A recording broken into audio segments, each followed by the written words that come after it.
time's a charm. All right, thanks everyone for joining. I'm Evan from BuzzSumo. Really excited and lucky enough to be joined by Will and Kate from Rise at 7. They have a really cool talk planned for you about reactive PR, particularly around TikTok. And we're going to let them get to it in just a second, but I'd be remiss if I didn't just spend 30 seconds or so talking about BuzzSumo, who we are, what we do. At BuzzSumo, we're your all-in-one PR and creative content solution. So if you haven't used BuzzSumo before, what we want to do is take this awesome data, look at everything that's happening on the web, all this engagement on social media. So we have 8 billion news articles pulled in 300 trillion engagement points. But we want to take that data and not make you have to be a part-time data analyst. We want to take that data and help you do things quicker, faster, better. So if you're manually trying to stay on top of what's happening in your field, look for cool things to post about on social, stop doing that. Give us a try. We have a 30-day free trial. Use our trending tool. We can help you plan content strategy around different topics based on millions or billions or trillions of data points, and just help you reach your audience better. We can help you identify journalists that want to cover what you're writing about, help you understand what that's coming in the next couple of days, actually, the tonality they typically write about the topic with, how good they are themselves at generating engagement, not just where they write for. So lots of cool stuff coming and lots of cool stuff already in the platform. You don't have to take our word for it. We have these cool G2 badges. But we also have some great feedback from people that have used the platform. This is mostly unsolicited, which is the best part about it. So if you haven't given BuzzSumo a try, go to our website. You can sign up for a free 30-day trial. And before we kick it off to Will and Kate, just a little bit of housekeeping. I think I already saw a question about this. Yes, we're going to record this webinar. We'll send it out to you in a couple of days. And if you have any questions, please pop them in the Q&A box at the bottom of your screen. We're going to make sure we save some time at the end of the call for Q&A. It's easy for us to find them in the Q&A box, so try to put them in the Q&A, but we're also going to have some folks from our team in the chat. You may see Eleanor and Louise in there, and we'll be posting some relevant info in the chat as we go along as well. So that said, Will and Kate, I'll turn it over to you. Fab. I'm going to share my screen. Oh, where's my thing gone? 2 minutes. There we go. Can you see that okay? Yep, I can see it. Fab, just put in slideshare. So just before we get started and do a bit of an intro, I thought I'd just give a moment to Tube Girl. So I'm absolutely obsessed with this girl on TikTok. I don't know if anyone's seen her, but she's blown up over the past kind of couple of weeks. She's basically a girl that goes on the tube, and anyone for kind of in the US, our underground system, and just basically dances. And she films herself in, I think it's called 0.5, the size that she does it. Yeah, like zooms out, so you can kind of see, and she turns it around and moves it all in different directions. It's absolutely hilarious. And she's blown up on TikTok overnight. So I just want to put her in the image here because I think it's super interesting how someone can come from nothing and have kind of a bit of a niche and it absolutely blow up on that platform. And you don't necessarily have to have a lot of followers straight away, or even when you don't have a lot of followers, you can still kind of have that chance of going viral. But yeah, I just wanted to pop her on there because there's all sorts of brands that are jumping to work with her. She's just walked in the MAC fashion show in London Fashion Week. She's just walked in the Hugo Boss show in Paris Fashion Week. So we're trying to work with her, which has like happened overnight. I'm trying to like pull her in for some of our clients. Please work with us, which will be really fun. So within this webinar, we're going to be kind of going through how to use TikTok to fuel your PR, but also how to actually create those trends so that you're not necessarily just waiting for them to happen. So there we go. Just go through kind of a bit of an agenda. So we'll go through a little bit about myself and Kate and our experience. We'll also talk about kind of Rise Live, which is our reactive service that we also tie with TikTok, and we utilize that within a lot of our outreach.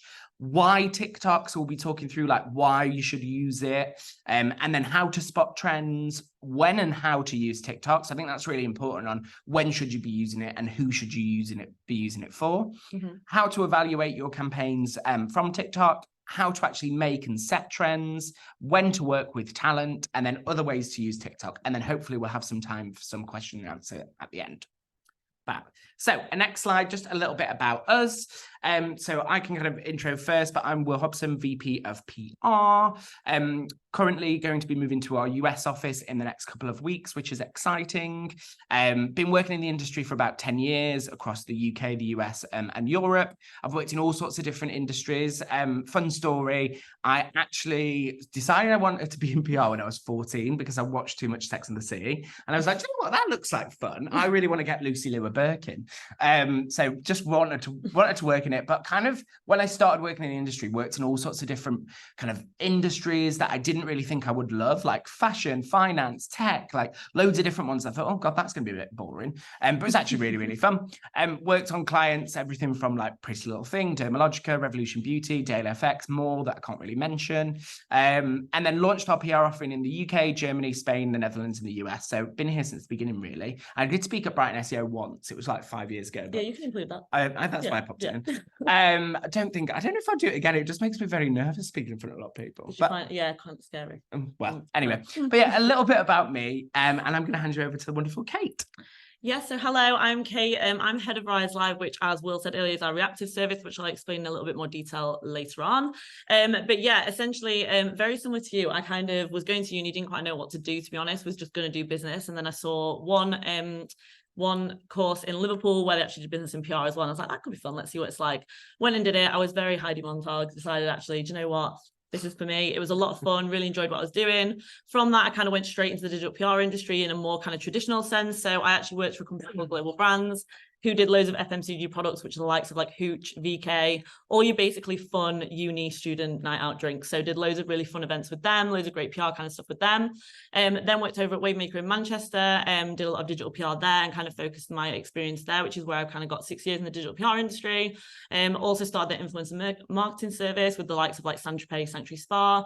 And then now obviously have worked at Rise at 7 for 3 years, working on a range of clients, very similar to Will, kind of like the likes of Go Compare, Revolution Beauty, Dermalogica, Capital One, and just loads of fun stuff really. So kind of started the Rise Live service a year ago, and have been loving it since. So we've got kind of over 30 clients within that space, which we'll go into a bit more detail of. Amazing. So Kate, if you want to just go into background, what is Rise Live? Brill. So what is Rise Live? Essentially, it is our reactive service. We're on the pulse. We kind of want to know what's happening and when, and we want to be the ones that kind of break that news essentially. So we do that in a number of different ways, by watching things like breaking news across like all the major publications, but specifically for our industry and topics as well. Also loads of social media. So the likes of obviously TikTok, Instagram, Twitter. We're basically watching for anything that people are talking about, kind of analyzing, is this something that's up and coming? Is it something we can tap more into for our clients? Obviously, we are a search first agency, so everything we do is tied back to search. So we use things like Google Trends, what are people looking for online, and how can we relate it back to what we're doing? Also the likes of Pinterest, and then also things like Google Analytics. And we also have an early risers tool, which actually overlays kind of Google Analytics data with our site search data as well. So we essentially are looking at all these things, but like everything you can think of, from like the weather to stocks to like what's Will doing on a Monday morning. Like we're kind of looking at what are people talking about, what can we tap into, and then we're putting our clients essentially at the heart of that conversation. And we do that with this main process. So it's kind of a really quick 6-step process, which we essentially fly through. Because obviously we found that the quicker you are, the more likely you are to get higher amounts of coverage for that. So we're looking out for that media moment. We're looking for those trends that are kind of coming through. We're starting to use TikTok more and more, which is why we're obviously going to talk about that today. We then add that insight. So the main point about making reactive work is making sure it's relevant for your client. So we really make sure we've got that relevancy and that insight that can tie our client to the topic, and also give something new as well. We don't just want to kind of reiterate the story. We want to actually give a new opinion on it, and actually get some kind of great coverage from that fact. We then consult. So we might do a release, we might do some social on the side, we might do some email marketing as well. So we'll do a bit of a consultation in terms of how big can we go with it. And then we essentially take that idea to our client for sign off. They 99% of time say yes, because I'll make it good enough. Sometimes they might say no. They'll sign it off, and then we'll produce it, create it, and then we bring that those kind of results back to them and present it to them. So really easy, kind of fuss-free process, but really quick and has to be on the ball. So we can obviously get sign off as quick as possible. I really like this example as well, because it's something that happened when Just Like That was on. I'll not spoil it for anyone if hasn't watched it, but something happened with the main character on a Peloton bike. And then Peloton's share price just absolutely dove. And we work with a lot of financial brands. So we were able to jump on that and be like, oh my God, Peloton's share price has dropped by 25%. And then we do a bit of commentary around that and say, this is why, explain it, have a spokesperson from our financial business. And then we're able to target like what might seem as like usually a dry industry, lifestyle and popular culture stories. So kind of bringing that together, but still having that real relevance from a financial point of view, which is really fun. I feel like with that fun stuff as well, you can get like publications that your client would never to see themselves on before. So it's a really great way to get them excited because it's something that they're really interested in, which is always fun. 100%. So why TikTok? Why should we be using it? So I don't know if everyone's seen, but the new SGE, so Search Generative Experience, that's the last time I'm going to say that because it's really mouthful. But that has been released over about April that it came out. So Google's new layout kind of in line with user behavior. So even the way that Google's moving now is more towards this kind of user, content creator, like person first. So those first kind of 10 blue links are likely to drop out, and AI is going to take a big part in informational searches and content creation led SERP. So this is just a bit of an example here. Some guys in the US, you'll have probably seen this a lot more than we have in the UK because it's mainly been tested out in the US, but basically means that Google's going to be looking to real people, content creators, taking advice from people versus businesses. And I think that rings true in kind of everything that we're doing, because I always think of like when I go on a trip, where am I going to look first? So I know that I tend to like say, like this summer, for example, I wanted to go to Italy and I wanted to go to Rome, but I went to TikTok first and looked at the hotel that I wanted to go to see if there was any video content on there, because I think the way that people and consumers are searching at the moment is more visual. Like people want to see what they're going to do. They don't necessarily just want to read about it. So that tends to be my first touch point, kind of look to it on Google. Then I'll go through, look to it on TikTok. Then I might go to Google to kind of almost like validate that idea and that kind of piece of research that I've seen within TikTok. So basically content creators, real people, are going to be a massive part of the SERPs and how it's going to actually look. So this is just a bit of an example in terms of how the AI new feature is going to be laid out, what it's going to include. So as I mentioned, it's been tested in the US. So it's kind of summarizing those top pieces, showing you what you could look into and look at kind of product information. It's a lot more visual. It's summarizing things a lot kind of more clearly. And then again, just kind of said a digital version of word of mouth, like that's what it is. We want to feel from real people. And I was talking about this earlier with kind of the BuzzSumo team, and we were kind of saying how there's been a general shift in consumers. And I think that's what quite interesting from TikTok over the past, like probably 2 years, the most, but people don't necessarily want to see aspiration anymore. They want to see real life. And now that's where I think that we're having this shift to this digital version of word of mouth. People want to see what their friend's done, but they also want to see like an influencer who feels like their friend and feels real life, rather than someone that's like might be a celebrity who's like got an unattainable life that you want to aspire to. People want to see that real version, and I think that's been replicated in the way people search now too. And then this is just a bit of an example of using video to answer a question to kind of content faster. So people, and that also rings true to consumers in terms of, and myself mainly that I'm speaking to, people are getting short attention spans, a lot more kind of lazy. They want things to happen quicker. We're becoming such a kind of impatient as a society. So Google is more or less reacting to that, because otherwise I always think of like a quote that I've heard so many times was that if you don't adapt, you'll die. And that's exactly what Google's doing, in my opinion.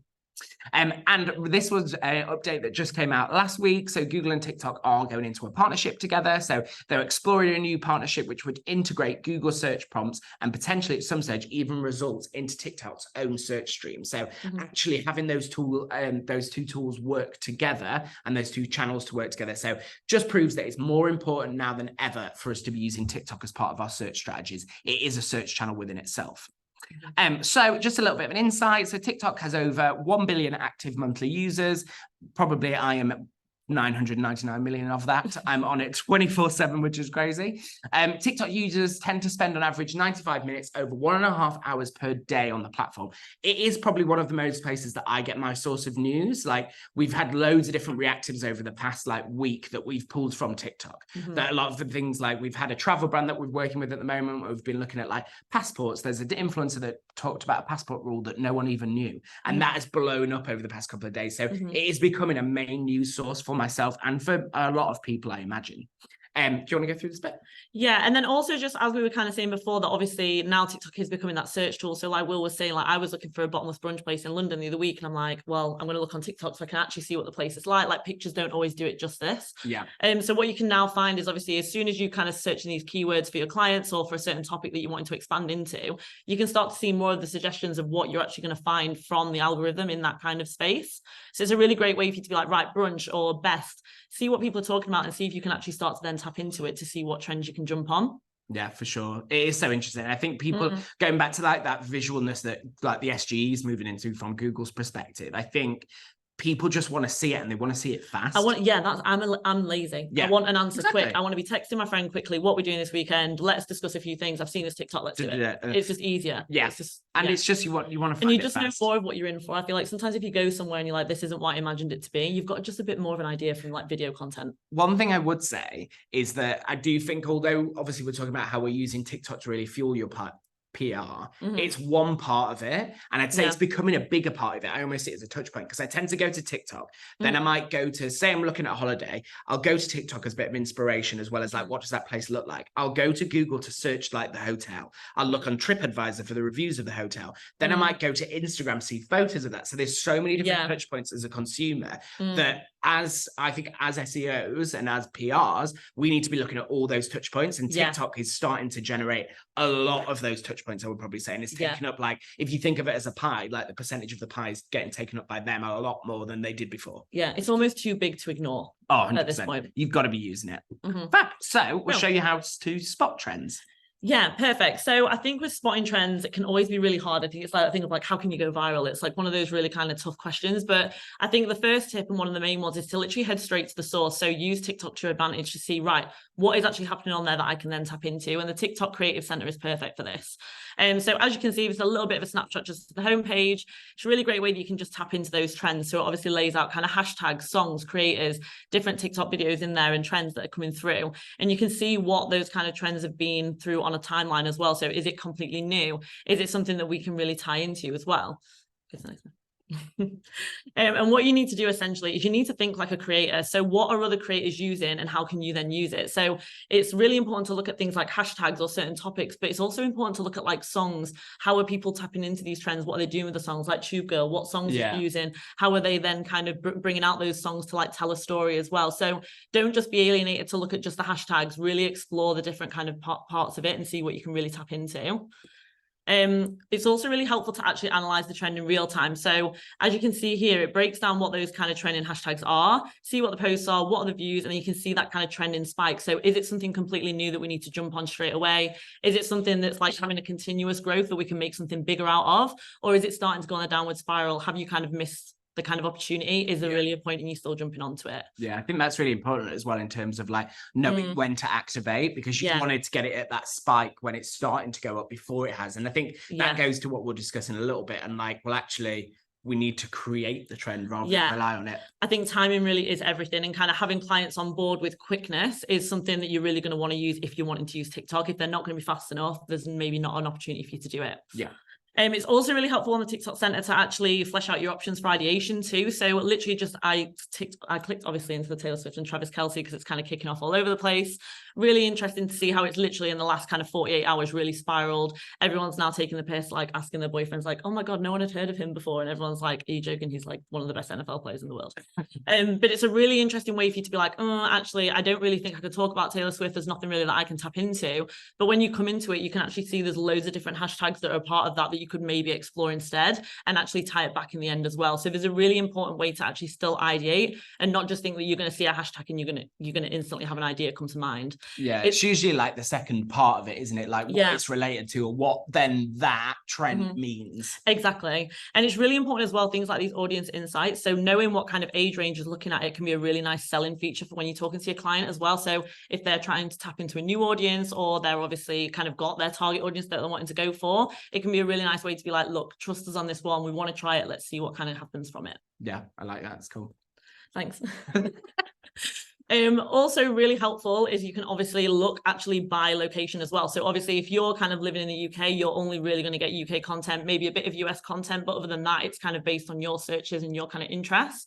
So naturally the algorithm isn't going to kind of serve you things that are going to be big in Australia, but you might have a client that's over there and you really want to tap into what they're doing. So it's really helpful for you to actually look this way so you can see, right, what's happening in that country? What can we tap into there? You can then obviously amend your stories to kind of suit them, or even create new ones that are going to really kind of focus into that country and get you the kind of exposure that you need. Tip 2, and this is my most important tip, and I'm actually really outing myself here because I've included my screen time, which is like really embarrassing. But I think with reactive activity, the best thing to do is use your real life to influence it. Yeah, So I love that. anything that's happening in my real life that people are talking about, that my friends are talking about, if there's a way that we can kind of tap into it and do something with it, I know it's going to do well because people are really interested in it. I think that with that way, and just talking to what you're interested in, I think you're more likely to be passionate about something and get really excited if that's what you're generally interested to. So what we try and do with our team as well is align like brands that we're working with to our own personal interests. Obviously, that's not always going to happen, but you still will then, you're more likely to want to be able to work within that and enjoy working there. Because I think that's such a huge important kind of part of your job. You need to enjoy it. Like if you don't enjoy it, like what's the point? Yeah, 100%. And with you having that passion, you're going to bring that across in your release so much better. You've got like a real like thirst for like the topic, so it's really going to bring that across. But one thing I noticed on my screen time, it was that like WhatsApp, TikTok was like my main thing. Then what you need to be doing is watching what's happening on your own timeline. So I'm sure you've all seen that the Roman Empire absolutely blew up a few weeks ago. Everyone was talking about it, from kind of just like your everyday content creators that actually have a bit of following behind them, completely new and random people that were just getting involved in it that are ended up getting like 329,000 likes, to then like obviously celebrities like Ant and Dec then also jumping on the trend. So you kind of, I always see like one story, I'm like, that's a bit weird. Then I'll see it again, I'm like, okay, this is starting to build into something a little bit now. And that's when you can start to really think, right, is this something that I can really jump on and make big? Then you want to make sure it's shareable. So I have asked the guys if I could share this screenshot before I obviously did. This is actually a screenshot that we used to have as like a bit of a work chat, but now we just kind of, I'm not going to lie, we just kind of chat shit on it. But essentially, after seeing kind of a little bit of the Roman Empire stuff kind of breaking out, we then got a message from the lovely Katie Compton, who also works at Rise, and basically saying, please can you all ask your boyfriends how often they think about the Roman Empire, because I think Ryan is fucking with me, who is her boyfriend. We then had a huge conversation about it. We were all discussing it. We were all seeing it all over TikTok. And I knew the morning after this was something we were going to have to jump on. I was like, people are talking about it. It's something that we can tap into and we can make it really relevant. The next thing is making sure it is relevant. So just because a trend is doing well doesn't mean you should jump into it. If you have something that's really super solid, you have like a direct product or service that you can tie back to it, you know that that's going to be something that you want to go for. So this is where we end up doing something for one of our travel clients. These are the 10 best places to visit so your boyfriend can really immerse themselves in the Roman Empire. So a really nice listicle. These are the locations you can visit to, and obviously directed people to actually look at booking to go to Rome. So a really nice way that you can tie the product or service into a current trend without being completely random. Yeah, it's fun, that one. Yeah. Tip 3, use tools to your advantage and cross-reference. So obviously it's great to use TikTok. We obviously want to start at the source, but actually there's loads of other tools that you can be using to actually spot the trend before it gets big on TikTok and either start to infuse it or kind of get there before it gets really big, and then you're the one that's owning that topic. So of course, BuzzSumo is one of the best ones to use for this. Again, I've used Taylor Swift as an example because she was on the active feed. She always bloody is. She's always doing something. So a really nice way to kind of use those active feeds. You can obviously filter it by certain hours, languages, and you can see what kind of spotting from there. You can kind of obviously then cross-reference that with TikTok to see has stuff kind of blown up there yet or not. Another really great feature of, I also really want to caveat, when we're doing decks, we do it in capital letters. So I'm not like a total psycho. It's all branding. I just was kind of doing it and it just happened. So please don't think I'm nuts. But it's also, BuzzSumo is also really helpful if there is something that's kind of trending. So you've seen Taylor Swift is trending on kind of the trending news, but you're like, I don't think there's anything that I can really tap into. The topic feature is really, really helpful to just get your mind going a little bit. So you can start to see like concerts, you can start to see like, then you can tap into like tickets related to concerts, how much, like what sustainability is there to travel to concerts, things like that. You can start to look at fan mail, you can start to look at any of these kind of extra things and be like, right, actually, I could start to relate this to my client as well. So a really nice way of how you can use kind of current trends to also think of other topic ideas that you want to use further down the line. Also really helpful to actually see how many people are talking about it. So you've seen a trend, you know people are talking about it. Is it actually worth your while to put something together? Are you going to put together this really amazing reactive and then only have 10 people to send it to? So it's a really nice way to use the content analyzer tool. You can also see what the engagement's like. So you'll know if the journalist is going to be more interested in it, because they're obviously looking at their stats all the time. They want to kind of use the stories that they know are going to get them kind of results as well. So it's a really great way for you to kind of just fact check a little bit, make sure whatever you're jumping on is really going to be strong enough. And you can also use all of these kind of features to take to your client to get sign off and get buy-in from them as well. Another last little one is just the question analyzer as well. So really nice way to see, and I've used Lake District here. It seems really random, but it will make a little bit more sense a little bit later on. It is related to Taylor Swift. But it's a really nice way to see, right, you've got a certain topic or a certain product that you want to push for a client. What are the kind of questions around that you can then tie into your reactive so you're answering that question? So you know that when certain keywords are coming through, you're kind of pushing that story that's got those keywords in there. So hopefully naturally they get used, start to really benefit you kind of from all points.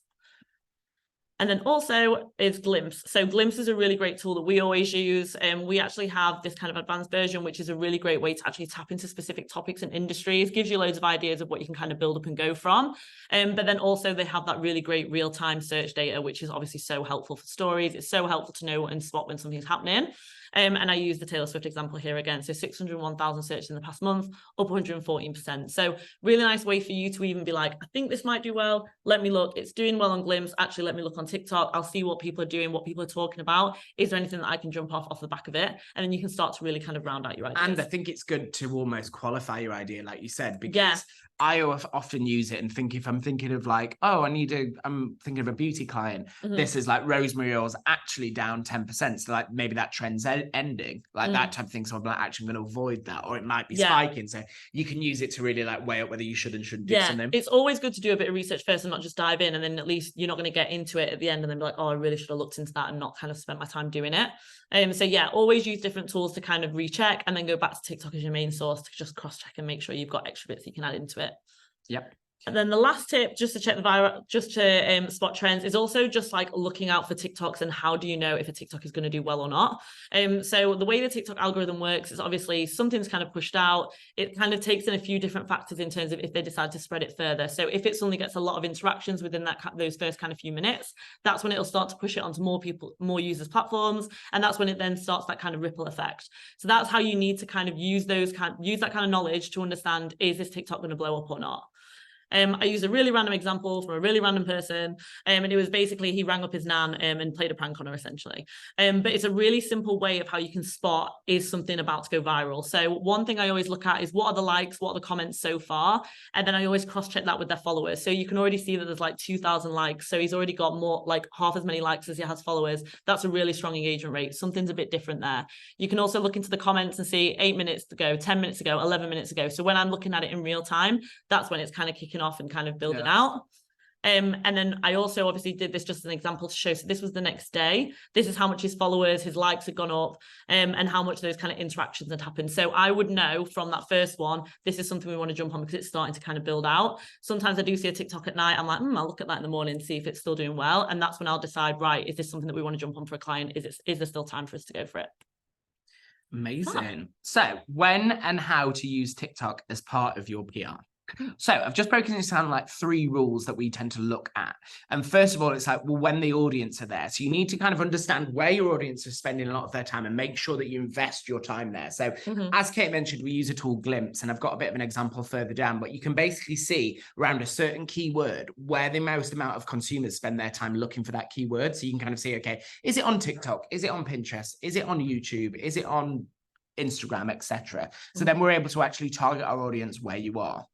So that's the first step to look at. And then if you've got a consumer product launch, I think it's perfect. Like there's so many different niches like beauty, fashion, tech, homeware. Like there's certain industries that absolutely bang within TikTok. So just understanding when you have a product launch, which one you're wanting to do and targeting the right people. Obviously, there's a lot of work to be done in the background of that, of identifying your audience, identifying the age group, where they are, etc., etc. And then you're able to kind of launch that story. And then also you want to build a community. So you want to build a community of like-minded consumers or people, and you're able to do that through a specific niche, and you really want to kind of build that brand army. Like I think it's really, really good for that. Fab. So this is what I was just talking about in terms of Glimpse. So spend your marketing budget where your audience spend their time. So this is just an example for a client that we're working on, and we were looking at 2 keywords, so lash extensions and eyebrow threading. And as you can see, there's a few different platforms that they're more available for. So lash extensions really big on Instagram, but TikTok was the second biggest. Eyebrow threading, YouTube, obviously because it's a little bit more intricate, and then TikTok as well as like that top one. So we need to be putting our time and our strategies there. I'm going to tell you a bit of a story just about a project and campaign that we worked on that was kind of inspired by something that Zara did. So I don't know if you saw, about 1.5 years, 2 years ago, Zara had these TikTok famous pink jeans that were absolutely everywhere in the summer. And they were kind of in press all over TikTok, like everyone was speaking about them. But from a search perspective, Zara was never anywhere to be seen. So the actual trend was up 112%. So people were searching for pink jeans more than they were searching for Zara pink jeans. So the brand was nowhere within the trend.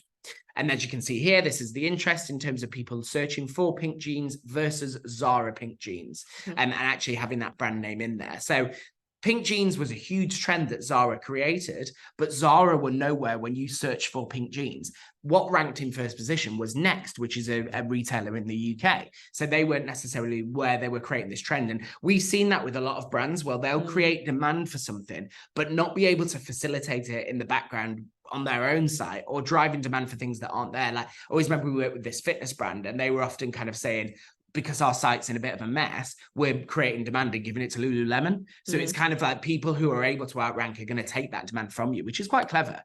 So what we did is we worked with Pretty Little Thing, and we looked at products we already ranked in position number one for, and created search demand around that keyword. So we more or less reverse engineered that trend. And we knew that from a PR perspective, a lot within our releases, we were kind of always waiting. Like, I always remember one of the girls in the office was like, oh, I'm just going to wait for this to go on TikTok, and then I'll put it in the release, and then we'll go out with it, because then the press are going to pick it up. And we all as a team sat there and we're like, wait a minute, if we're waiting for TikTok to put things there, why don't we put the story there ourselves? So we did that. So what we did is we looked at products that we ranked in position number one for on Systrix, SEMrush, Ahrefs, Searchmetrics. We looked at a few different things, and halter neck tops were one of the things that we ranked in first position for. We also worked with the brand to find out what stock levels we had. So we knew that we had high amount of stock for something that we ranked in first position for, so we can create demand for this and be able to withstand the demand that we've created.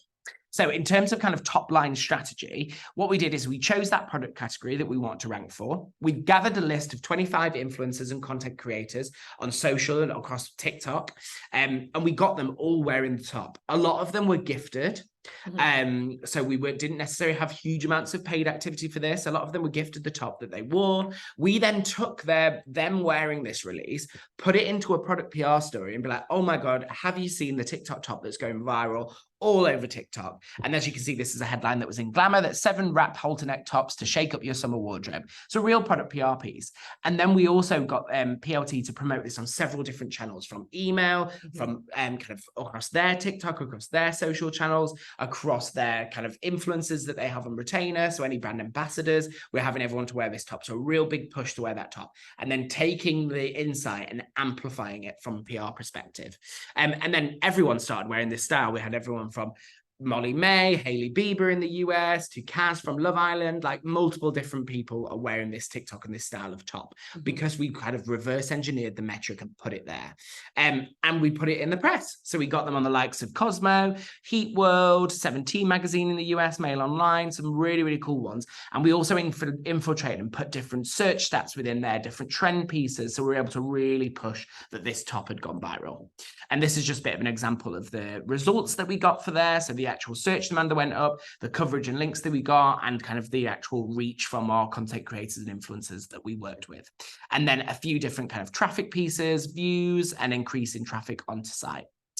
And this kind of proves the point that we were talking about. So we actually wanted to replicate that. So we'd done that project. We're actually, like, journalists often get their stories from TikTok. So like I said, members of our team were kind of almost sat there being like, right, I need this to go to TikTok before I can put it in my story. So how we thought about this as a strategy is, if we say to Daily Mail, for example, will you cover this product? It's a Charlotte Tilbury dupe. They're like, no, piss off. Or they could be like, oh my God, everyone has tried this and it's definitely a Charlotte Tilbury dupe, as said by this content creator. So again, we look to reverse engineer. So that's where we came up with the Revolution method, where we look at mapping it against the user funnel of kind of a general marketing user funnel that we're looking at. So we split it into these 3 sections of exposure, consideration, purchase. So our exposure stage is working with content creators to be like, oh my God, I'm with Revolution and I've just spotted this new Charlotte Tilbury dupe. So this dupe here is a dupe of Charlotte Tilbury's Magic Cream. So this is called Miracle Cream that we've done with Revolution. So we have that piece of exposure that's on TikTok.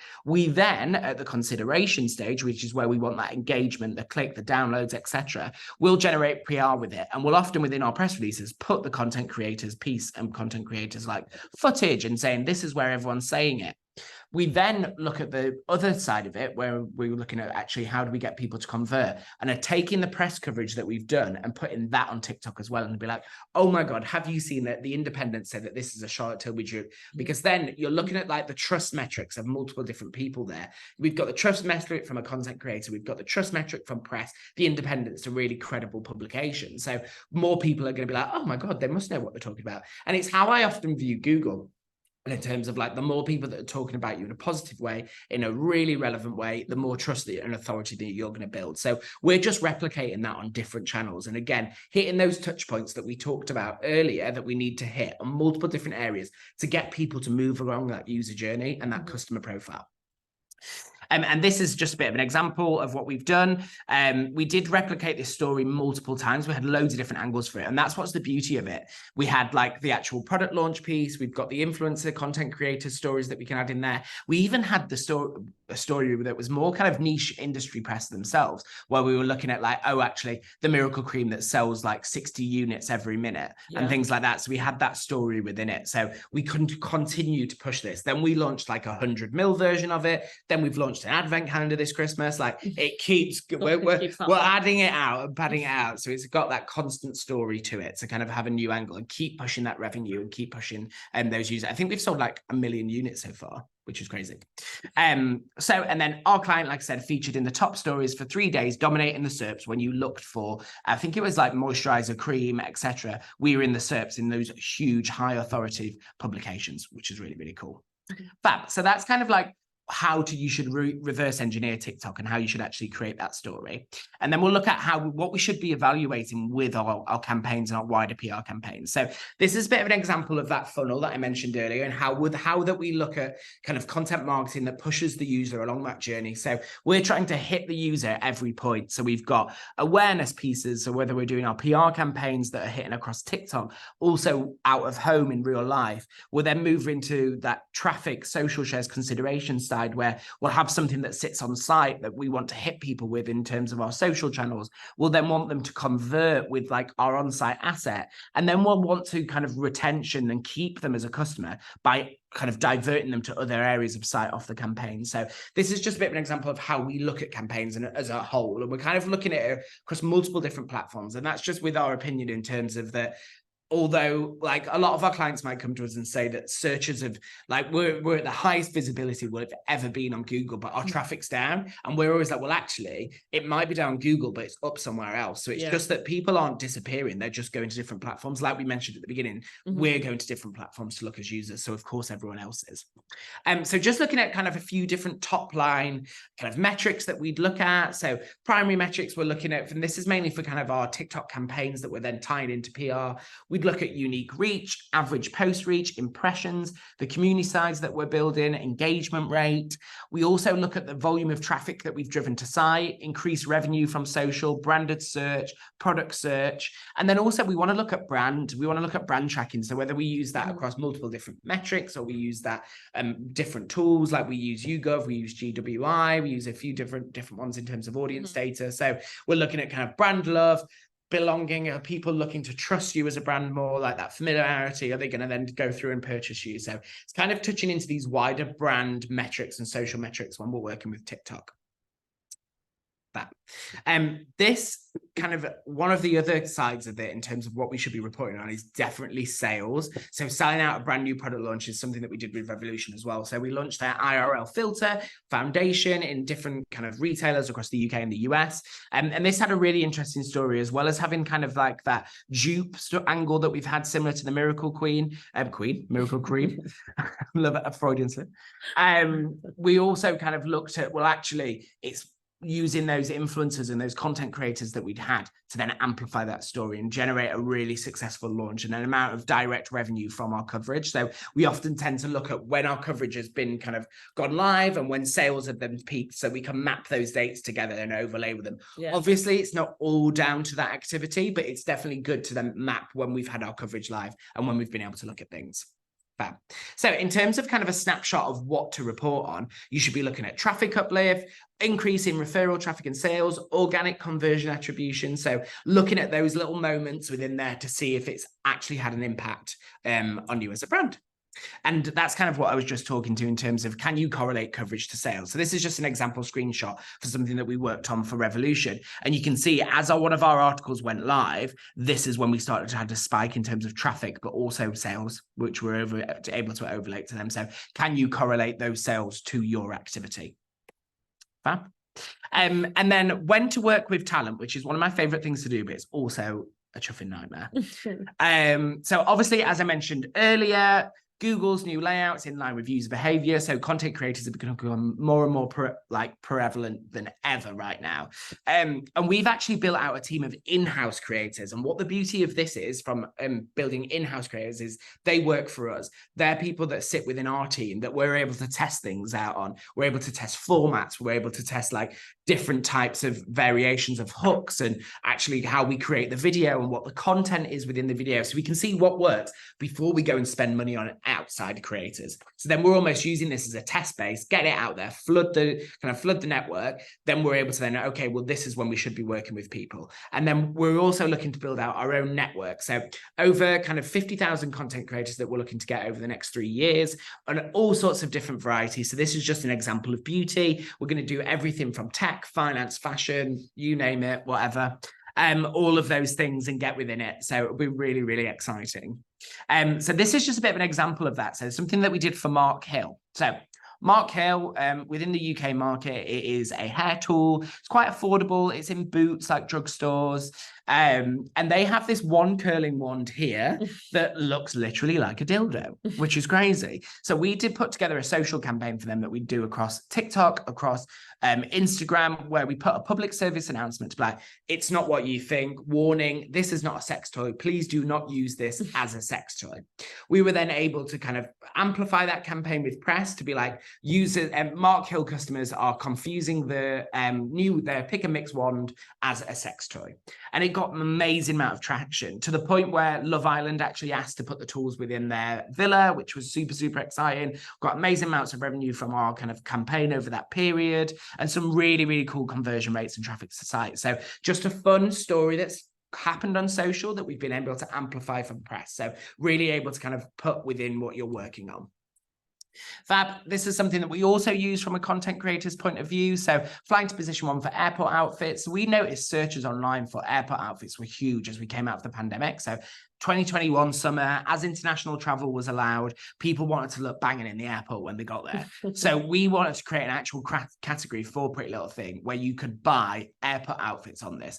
We then built kind of really cool links into that where it's like, you know, you can now buy an airport outfit perfect with Pretty Little Thing, working with loads and loads of different kind of in-house content creators as well as some like third party and influencers and people that they have on retainer as well. But it drove like crazy amounts of traffic and actually got them to rank in position 1 for airport outfits. And then every other brand has copied us underneath, which I'm obsessed with.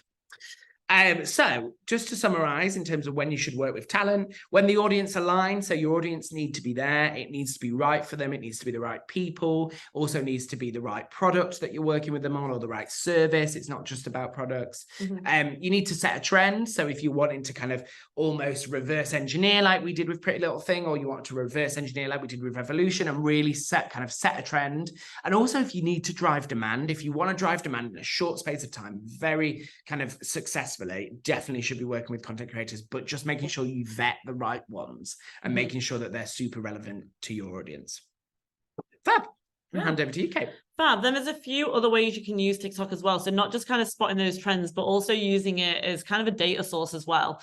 And what we always find is actually there's so many great videos on there. There's also some great data that you can bring out of it as well and really bring that to life.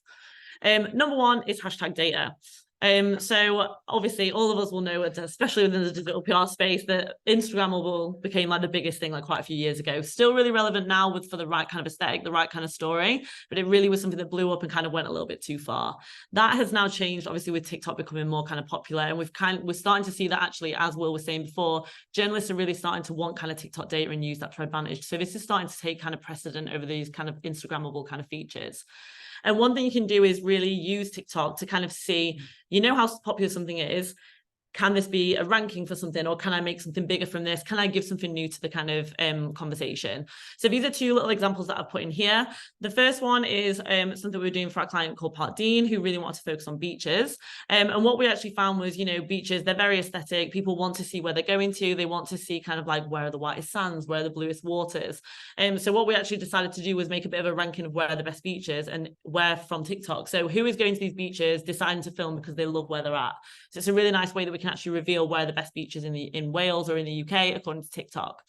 We also found that obviously Happy Valley was doing really well quite a few months ago. It might have been even be last year. I feel like time is getting away with No, me. it's early this year. Oh yeah, fab.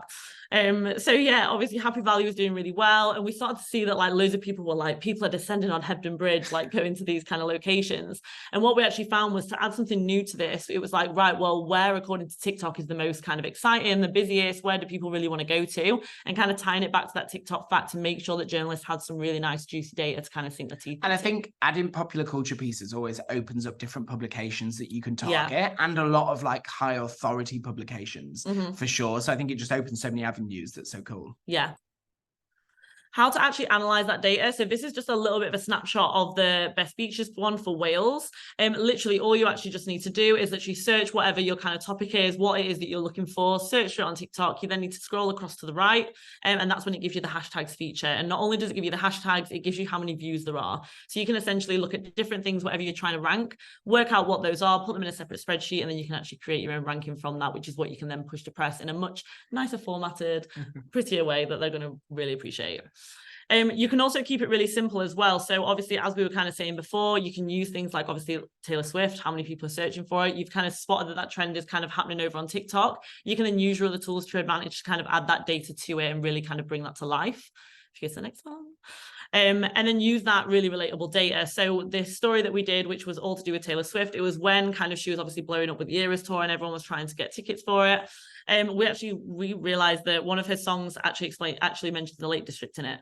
We obviously want to focus on Lake District for one of our clients. It was a really nice way that we could then tie those together. So we looked at where it was trending kind of on Glimpse. We then looked at TikTok to see like how many views of the actual hashtag itself were getting looked at. And that's how we could make that relevancy to what was kind of happening at the time. So people were talking about Taylor Swift. We found that people were talking about the lakes and Taylor Swift. We could tie that together to then make it really relevant for our client and really bring it to life. That's when we then pushed the story together, which actually more and more people were starting to look for holidays in the Lake District. And it was based off this kind of song, this kind of doing the rounds on TikTok. Really nice kind of like breadth of publications as well. So the Metro, Daily Mail, Liverpool Echo, and a really nice way to kind of bring that to life and do something for them where they wouldn't really have ever spoken about Taylor Swift before, but this really gave kind of something to it. And it was the fact that those numbers had tripled in interest. Another really great way to use the kind of data is keyword data. Keywordtool.io now actually offers TikTok search data, which is really, really helpful. Bit of a caveat, it cannot be as kind of direct in real time, but it still can be a really great way for you to tap into certain topics, maybe even things for the future and see when it might kind of become seasonal again and things like that. And you can basically identify those searches in seasonal spikes. So this is another Taylor Swift one. You could see kind of around that July, August time, that's when it started to spike. So you can see where it is, what's the search volume from it, where can you kind of take that next? It also will give you different kind of words or different kind of things that are growing. So you can see here that Lake District and National Park was up 123%. We could start to then kind of use that to our advantage to be like, right, what kind of other topics can we do off the side of that? We can tie it back to those kind of searches on BuzzSumo that we were talking about earlier with the question analyzer, and start to really build out a bit of a know-it-all fact kind of file about Lake District, the fact it's a national park, what you can expect to see there, get people excited about going there, and then hopefully kind of lead to new bookings. Also really great to do comments. So TikTok is just the perfect place for any industry specific content. Anything you're kind of thinking of or any kind of client that you have, there's going to be something that's going to be relatable in that sense. I think you should explain this one. Yeah, no worries. This is something that we did in the US for a brand called Fitcher, and they basically sell fitness mirrors. So basically like Peloton, but it's a mirror. And what we did here is reacted to trending fitness moments. So Miley Cyrus Flowers video came out about February, March time this year. And within the video, she's got all sorts of different Easter eggs to her relationship with Luke. What's his name? I always forget. Thingy Hemsworth. Liam Hemsworth. Well, I had Luke in my head. Liam Hemsworth. And one of them was his workout that he did. And within the video, she did her workout. And what we then then did is we kind of noticed that people were then searching on TikTok for that workout. So we actually spelled it out like, this is how you can get the workout from the Miley Cyrus Flowers video. And it landed in publications like Bustle, Pop Sugar, Shape, Every Girl, to the point where we replicated that strategy. So anytime any celebrity would have a fitness moment, so you had like Paul Rudd had his workout for when Ant-Man and the Wasp came out, really, really cool pieces. So just a bit of a snapshot of results that we had for that. So super, super successful. And kind of leading from that as well, it's a really nice way to amplify some like thought leadership pieces too. I also feel like TikTok is a hotbed for dodgy advice. Like you always find there's some kind of dodgy stuff going on there. Someone's giving you a hack, and when you actually look into it, it's like, it's maybe a little bit dangerous. And that's when you can start to bring kind of your clients into it, and maybe whoever the experts are to kind of debunk things or debunk certain myths, or even agree with stuff sometimes as well. So one thing I always do is actually search for topics that your clients have authority to speak on. So this is just something for one of our clients, Dermalogica, and we were actually looking for things related to sun cream at the time. So this is when we kind of found things around sunscreen contour, and we were like, what on earth is that? Sun cream for tanning, obviously tanning beds, things like that. You see a lot of that, especially kind of throughout the summer months, but especially over TikTok, people were giving tips on kind of like, put sun cream on just like round these certain bits of your face, and you'll get like a bit of like a cheek line, like with a tan. And it's actually really dangerous, and it's really not something that you should be doing. So what we then did off the back of that, we actually created factual content around this and used TikTok to our advantage. So things like 5 genius TikTok hacks to help you stay cool during a heat wave. So we actually researched, right, what are people giving that are actually really beneficial ones that will actually help? Things like Glamour, the 8 signs you've got heat exhaustion, the new viral TikTok contour trend you don't need to try. So we would use our kind of dermatological expert, because she was a real skin expert. She could really kind of give that authority. And we were able to kind of share those things with stuff that was really trending at that time. So things like you really need to wear SPF on a plane, which I would never even think about, but you need to wear SPF. Yeah, I'm a big believer of SPF all day, every day. Yeah, I wish I was. See, I felt a bit of a fraud because I was writing about how bad sunbeds were, but then going on them every Tuesday.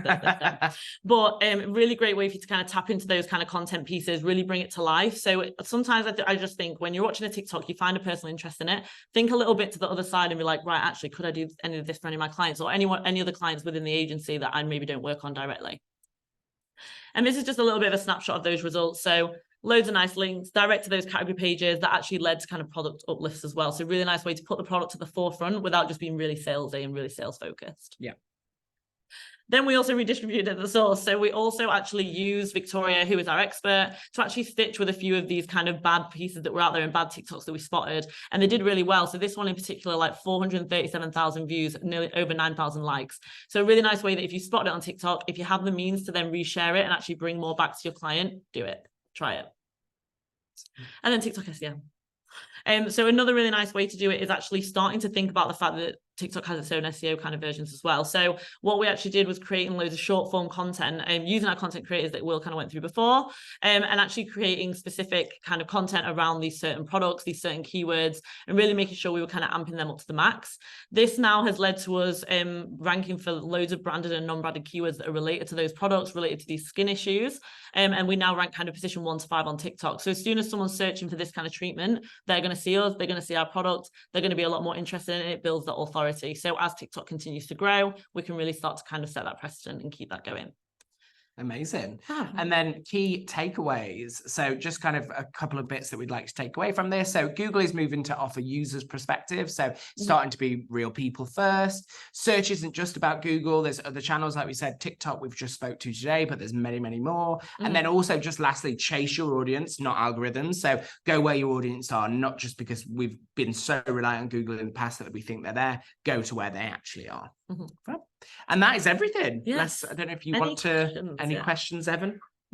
Yeah, great. First off, great job. There's lots of amazing stuff to unpack in there. One question that did come in a lot is, are we going to send out a recording? The answer is yes.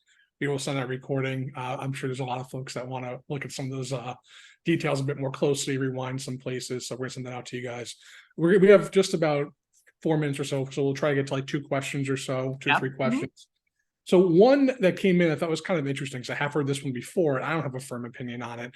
Do you look to TikTok at all for B2B clients? Do you think there's a place for them on there, or do you think it's just an uphill battle? Yeah, massively. Yeah, I think there totally is a place on there. But I think it depends on what the client is and what you're trying to achieve from there. But I'm trying to think of, like, we work with a payments brand, and one of the ones that we're trying to do within them is talk to small businesses, because that's their owners. That's their audience. So a lot of things that we'll do is small businesses might then go and create TikTok content about that Mhm. payment machine or that payment brand that we're working with, and then create around there. So you can definitely work for B2B brands. I don't know what you think. Yeah, I think there's an opportunity to do it for any really. I think you can always talk about consumer topics, but tie it back to that B2B space as well. So I think it's always great to do, especially for kind of smaller businesses that are wanting to kind of make a bit of a footprint.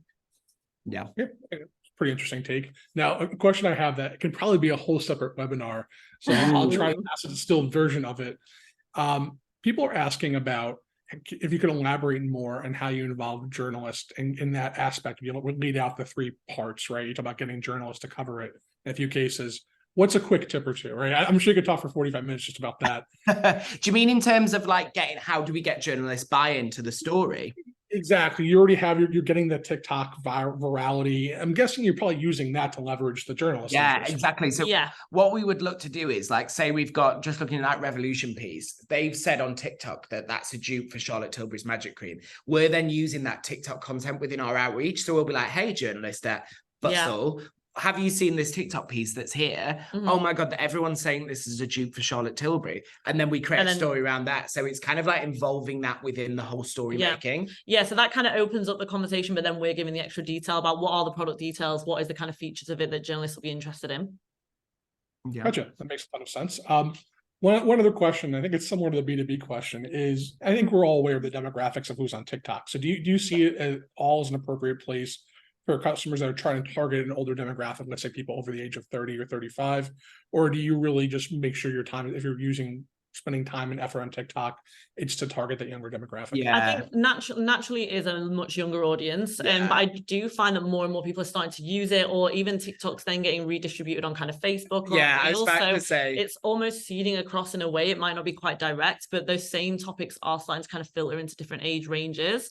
And I think that's where you do really well with doing your research into publications, into different things of what people are talking about, to see, right, is this tapping into the right audience for us? But I do think they really merge in terms of like, if something's trending, it's trending. You'll see it on This Morning if it's something really good or something. I have that, like a filter out. bit of a joke with my partner because he's not on TikTok and but he watches TikTok through Instagram Reels. So what I always say is like, when I'm talking about like a story at work that's gone viral or something, I'm like, oh, don't worry, you'll see it on Instagram Reels in 3 months. It's like it'll filter through to Instagram and Facebook. Like that's how it gets there. So I think it's more about like you said, targeting the right people, but then also using that content that can be used across multiple different platforms. So then you're able to target them with that same type of piece, but it might just be on another channel. Yeah. That makes a lot of sense. Like, you don't have to look at it as a completely separate entity, A, because it bubbles across other networks, which we've always seen, but B, because you can reuse that content a little bit. All right, I really appreciate you guys joining us. There's been a ton of amazing information. And again, for everyone listening, I'm gonna say it again, so I saw the question filter through again. Yes, we're gonna send a recording of everything, but Will, Kate, thank you so much. Thanks, Rise at 7, for letting you join us. Really appreciate your time. Amazing. Thank Thanks, you for guys. having us, Yeah, and thanks brilliant. everyone for coming. Yeah. Any other questions? Thanks everyone for listening to us. Thanks. Speak soon. Fab. Thanks, guys. Bye.